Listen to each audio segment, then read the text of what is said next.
ఈరోజు దేవుని వాగ్దానం, ప్రభువునందు ఎల్లప్పుడూ ఆనందించుడి, మరలా చెప్పుదును ఆనందించుడి. ఫిలిప్పీలకు రాసిన లేఖ 4వ అధ్యాయము 4వ వచనం. నేటి వేగవంతమైన ప్రపంచంలో ఒత్తిడి అనేది ఒక పెద్ద సమస్యగా మారింది. పని ఒత్తిడి లేదా వ్యక్తిగత సమస్యలు మనల్ని కృంగదీయవచ్చు, కానీ దేవుని సన్నిధిలో గడపడం వల్ల మనకు నిజమైన విశ్రాంతి దొరుకుతుంది. ఆనందం అనేది పరిస్థితుల మీద ఆధారపడి ఉండకూడదు, అది దేవునిపై ఉన్న నమ్మకం మీద ఆధారపడి ఉండాలి. ప్రతి పరిస్థితిలోనూ దేవుని స్తుతించడం వల్ల మన మనస్సులోని అలజడి తగ్గి ప్రశాంతత చేకూరుతుంది. లోకం ఇచ్చే శాంతి కంటే దేవుడిచ్చే శాంతి ఎంతో గొప్పది.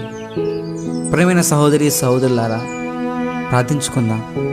శాంతిదాత, కరుణామయుడా, నా మనస్సులోని గందరగోళాన్ని తొలగించి నీ నిరంతర ఆనందంతో నన్ను నడిపించమని కోరుకుంటూ ప్రార్థించుకొనుచున్నాను.